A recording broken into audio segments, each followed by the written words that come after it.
Hi, Becky Edwards here. Excuse me, a purpose-driven motherhood. I am on my way back from St. George. I spoke at an event there last night, and I had a cool little life lesson experience out in the middle of nowhere in kind of south central Utah that I want to share with you. So I am not the best at looking at my gas, how full my gas tank is. My husband could tell you that. I'm really not the best at it. It doesn't really occur to me until there's a little bling that says gas, and then you look down and it says your gas tank's almost empty. You're like, oh, thanks for telling me. I didn't notice. Which is no problem at all when I'm in town and just live around, me. There's gas stations everywhere. But when you're in the middle of nowhere, no towns anywhere, it's desert everywhere, that's a problem. And I was in the middle of a desert everywhere. And so I'm like, oh, I hope there's a road sign up ahead that says there's a town somewhere. And sure enough, pretty fast, I see a sign that says Kanosh. I don't know how you say that. I don't even know if I heard of that town before. It said Kanosh in 1 mile. And I'm like, yes, a town.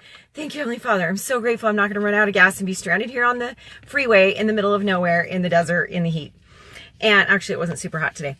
And so I get closer to the exit and there's nothing. Like I'm thinking, where's the houses? Where's the city? Where's the gas stations? Where's a sign of something, some life here? Nothing.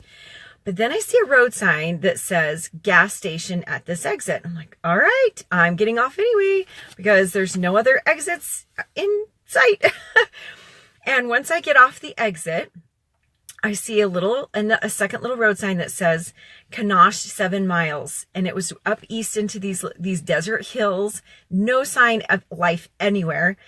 I'm like, all right, I'm going to trust those road signs. So I start driving and keep driving and keep driving. And I notice I'm having a battle in my mind between what I can see and trusting those road signs, because I'm starting to second guess and thinking, what if I run out of gas out here in these hills? And certainly nobody will find me here. And by the way, I had no cell phone signal. Otherwise I could have, checked and made sure there was a gas station close by, but the signal was out. So that wouldn't help either. And so I just had to go on faith that one sign that said there is a gas station and the other sign that said Kanosh 7 miles, that those were right, because I saw no more signs, no more road signs, and no sign of life anywhere. And I kept driving and driving. It felt like way longer than 7 miles. And I kept getting nervous. Like, what if I run out of gas? And then finally I see this sign that says, welcome to Kanosh. And I was like, this is the cutest little town. It's so teeny. It's like maybe 300 people. I mean, it was so cute and tiny.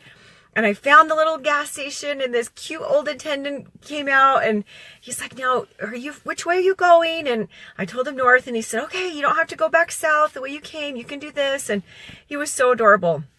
But that experience really reminded me of a profound lesson that I just keep thinking of, which is something Elder Scott talked about. And he said, I'm paraphrasing, that when we have repeated experiences with obeying promptings of the Spirit, we get to the point where we trust the promptings more than the evidence, or more than what we can see and hear. We trust the promptings more than what we can see and hear. And that was my battle today. I wanted the gas station to be close, and those promptings, you could say the road signs, I only saw them once. That was it. And I had to just keep moving forward on faith that they were correct, that I had seen them correctly, and that they would come true. And that's so often how it is with promptings. We sometimes just get one or two, and then we have to just keep going on faith, even if we don't get more promptings for a while. But you know what? God cannot steer a parked car. Did you know that? It's kind of hard, but he can steer a moving car really well. So we keep moving in the right direction, the direction that is the best that we know, and then he can steer us. And you know what? The evidence was there's nothing. The evidence was, from what I could see in here, those signs were wrong, but they were right. So that's my challenge for me and you, is to invite ourselves to trust the promptings more than what we can see and hear. Because you know what? Heavenly Father is smarter than our eyes and our ears. And I just love that little lesson. Have a great night. Bye.